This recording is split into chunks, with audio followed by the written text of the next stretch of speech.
Hello, everyone, and thank you for joining Oakland Community Health Network for Cancer Prevention in Vulnerable Populations PowerPoint.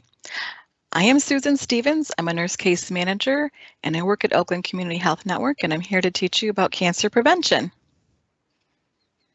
Here's my contact information. The purpose of this training is to help individual organizations determine the level of training needed for their staff, depending on their position and job responsibilities. Upward movement in terms of skill competency for staff, and coordinating primary care needs for people who are living with intellectual or developmental disabilities or persons who are severely mentally ill. Some of the objectives will be learning about cancer prevention, cancer screenings, discussing health barriers that people living with physical or behavioral health needs as it relates to cancer, and discussing promoting wellness by encouraging primary prevention and a healthy lifestyle. And we're going to review some IPOS goals relating to cancer and available resources in the community. What is cancer? Cancer is a name given to a collection of related diseases.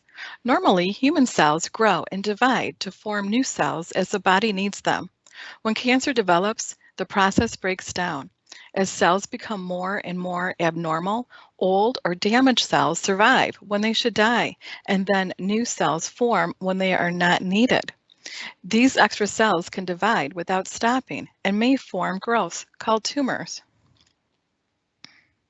Here's a video about risk factors for cancer.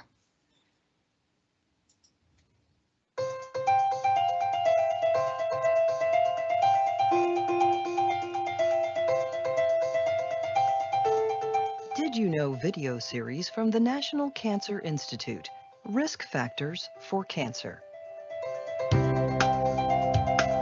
Did you know that a person's age, lifestyle, environment, genetic makeup, and family history can increase the likelihood of developing cancer? These are called risk factors. Advancing age is the most important risk factor for cancer. The median age at diagnosis for all cancers combined is 66 years, and 1/4 of new diagnoses are in people ages 65 to 74. Many risk factors are related to a person's lifestyle or overall health.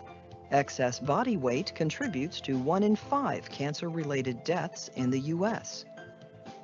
Obesity increases the risk of breast, colorectal, and other types of cancer. Carcinogens are substances that cause cancer by damaging DNA. One common example of a carcinogen is tobacco, a proven cause of cancer. A person can be exposed to tobacco by smoking cigarettes, cigars, or cigarillos, or by using snuff or chewing tobacco. They can also be exposed by inhaling tobacco smoke from smokers nearby. This is called secondhand smoke, or environmental tobacco smoke. As depicted on the screen, smoking accounts for at least 3 out of 10 cancer deaths in the U.S. Tobacco is most infamously associated with lung cancer, but it also causes throat, stomach, pancreatic, and many other cancers. Drinking alcohol increases the risk of developing cancers of the mouth, throat, esophagus, larynx, liver, colon, and breast. The more a person drinks, the more likely they are to develop cancer. The risk is even higher for those who drink alcohol and also use tobacco. Environmental and chemical carcinogens are responsible for up to 19% of cancer cases. Individuals may be involuntarily exposed to carcinogens if they work in certain mining, welding, agricultural, manufacturing, printing, or painting industries in which they are exposed to substances such as those shown here. Exposure to these substances may lead to many types of cancer, including lung and bladder cancers and leukemia. Natural and artificial UV rays from the sun or tanning beds can increase the risk of developing skin cancers, including melanoma, basal cell skin cancer, and squamous cell skin cancer. Some viruses, such as human papillomaviruses, Hepatitis B virus, hepatitis C virus, and several others can increase your risk of cancer either by damaging DNA, causing chronic inflammation, or weakening the immune system. It's important to be aware of your risk factors, even those you can't prevent. For example, inherited genetic mutations play a major role in 5 to 10% of cancers. In breast and ovarian cancers, certain mutations in the BRCA1 and BRCA2 genes are well-known risk factors. Genetic tests can tell whether a person has one or more of the inherited mutations that are known to increase cancer risk. However, not everyone who inherits the mutation will develop cancer. Talk with your doctor about genetic testing if you think you may have inherited a mutation that increases your cancer risk. You can also ask about prevention and testing related to HPV, hepatitis B and C, HIV, and other infections. To reduce your overall cancer risk, maintain a healthy weight through proper diet and exercise. Protect your skin from the sun, and don't use tanning beds. Don't smoke or use other tobacco products, and limit alcohol intake.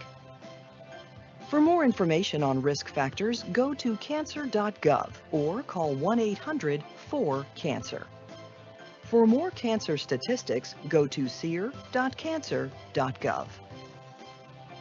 U.S. Department of Health and Human Services, National Institutes of Health, National Cancer Institute.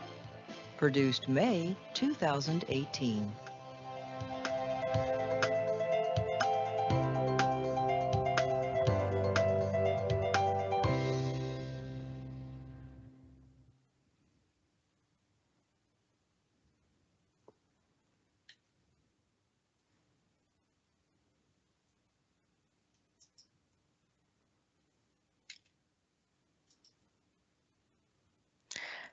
That was a great video.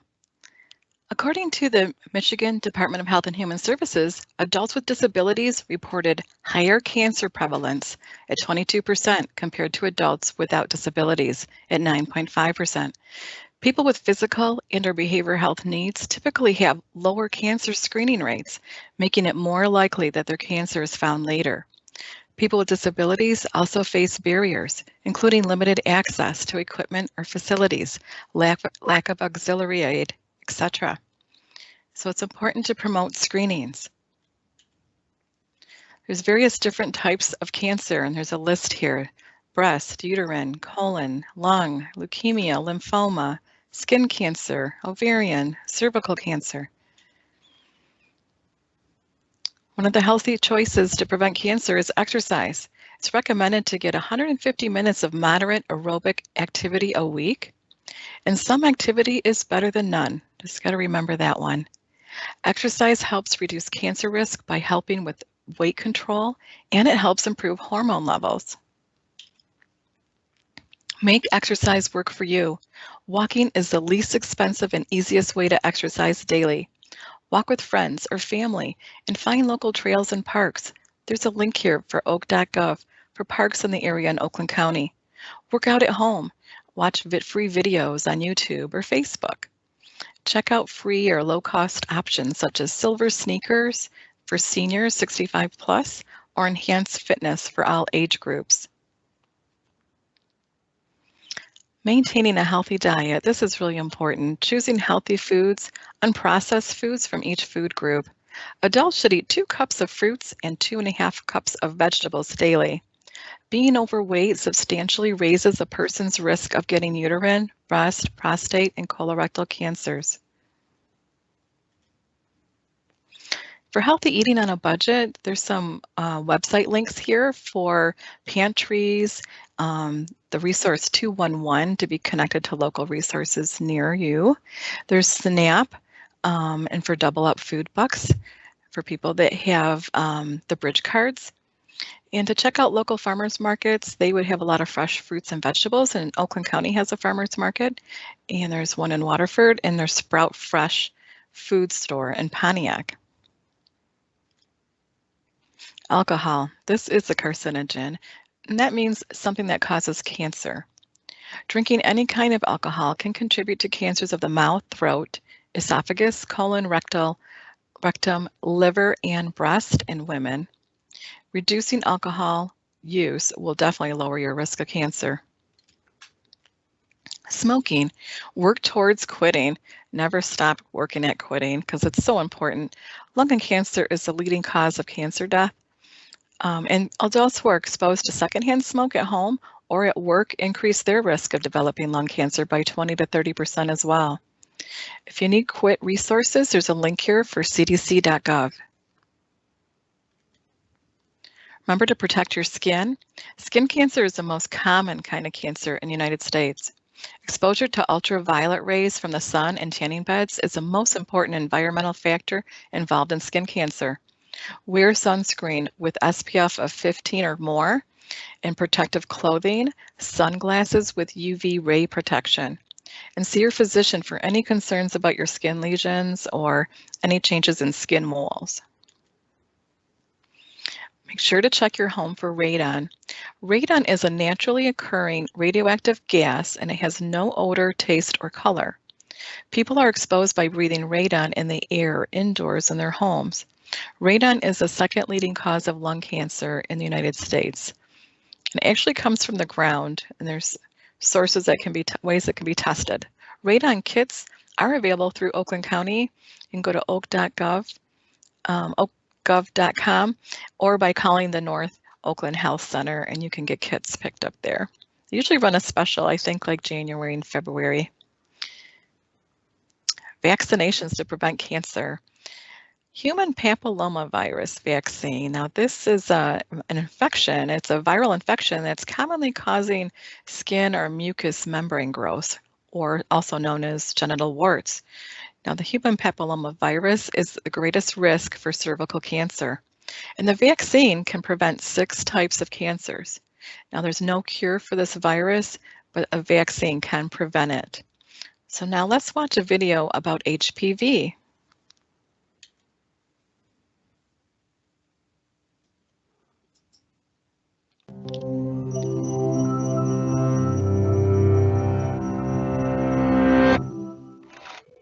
At some point, most sexually active people will be infected with human papillomavirus, or HPV.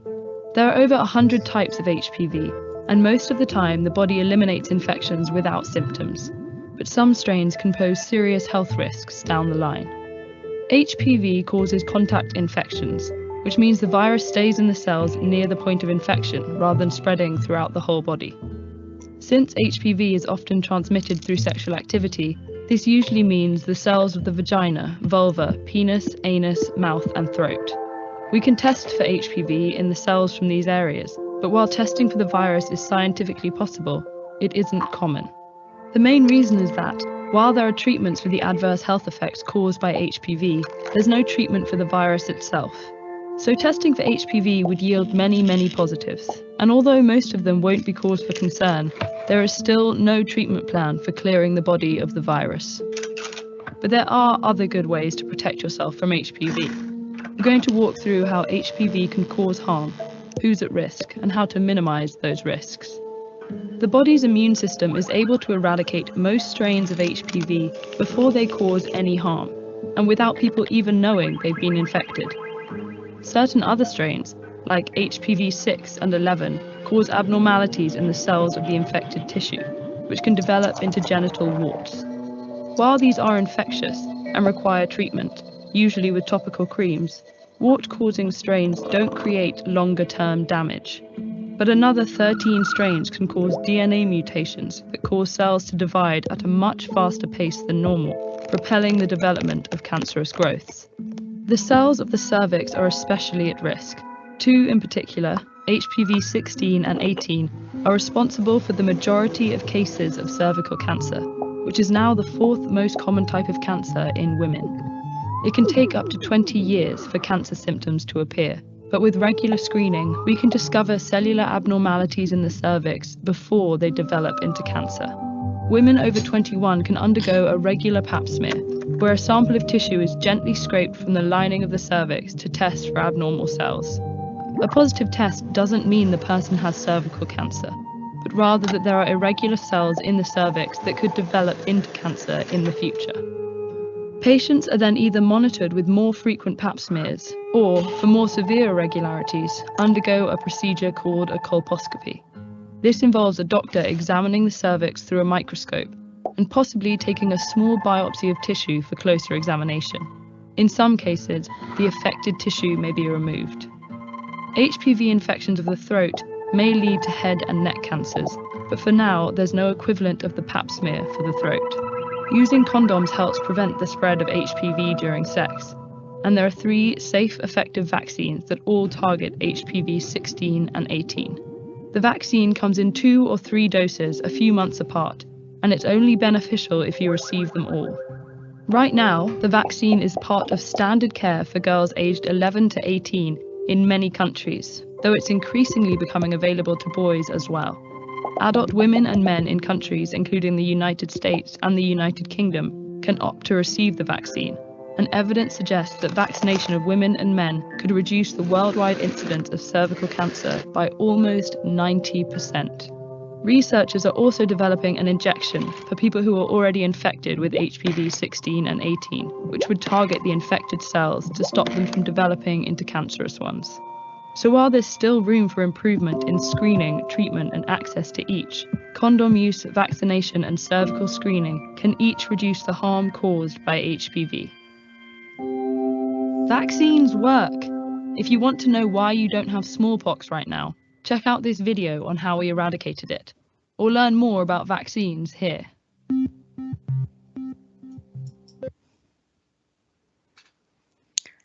There's also the hepatitis B vaccination. And hepatitis B is a serious liver infection caused by the hepatitis B virus. The vaccine for hepatitis B includes a series of 3 injections within a 6-month period, and it's recommended for all age groups.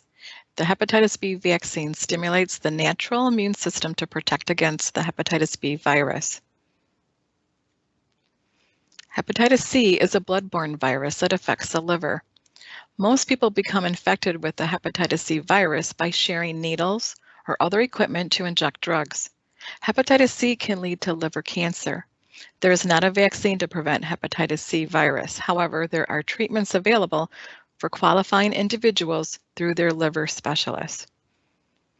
Inquire through the primary care doctor's office or staff for vaccines available and coverages of costs by insurance plans. Medicaid and Medicare cover most vaccinations. And the local county health department, Oakland County Health Division, has resources and information available for cost of vaccinations that are actually provided right there. There's also pharmacies in the community that might provide vaccinations.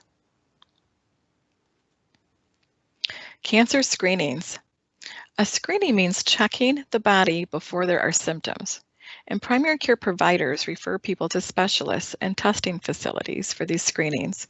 Most insurance plans are covering these recommended screenings. There are resources slides at the end of this for cancer screenings near you. Screenings for these cancers have shown a reduction in death from these cancers. Breast cancer screening, which is a mammogram. Cervical cancer screening, which is a pap test for an HPV injection, that's like the vaccination we just watched. Colorectal cancer screenings and lung cancer screenings, which is similar to chest X-ray or a CT scan. Additional cancer screenings available include prostate cancer, oral, head and neck cancer, liver cancer, and there's many more. Consult with a primary care provider to discuss the best options. Cancer treatment decisions. Now, choosing the right treatment that is best for a certain individual can be really difficult. An oncologist, that's a cancer doctor, will explain treatment options available. Getting a second opinion may even help. Cancer patients and survivors may experience anxiety, depression, and fear. It is normal to have fear regarding a cancer diagnosis. Michigan Cancer Consortium offers resources for medications, financial and legal concerns, and support groups. There's a website a person can go to there at michigancancer.org, and there's a phone number there for Michigan Cancer Consortium. Support meetings and locations can be identified by contacting also the American Cancer Society. There's a cancer helpline, at 1-800-227-2345 or visiting cancer.org. Here's some SMART goals for cancer prevention, just a couple examples. The first goal is about, in the next 2 months, I plan to follow up for my prescribed medications by scheduling an appointment with my oncologist and reporting any side effects of medications to the doctor. The next goal is I will take steps to prevent breast cancer by scheduling a preventive breast cancer screening advised by my doctor in the next 2 months.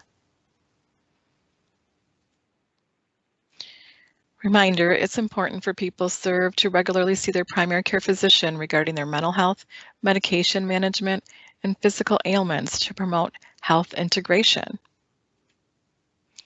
Here's a list of just national resources all about cancer. Here's a list of local web resources.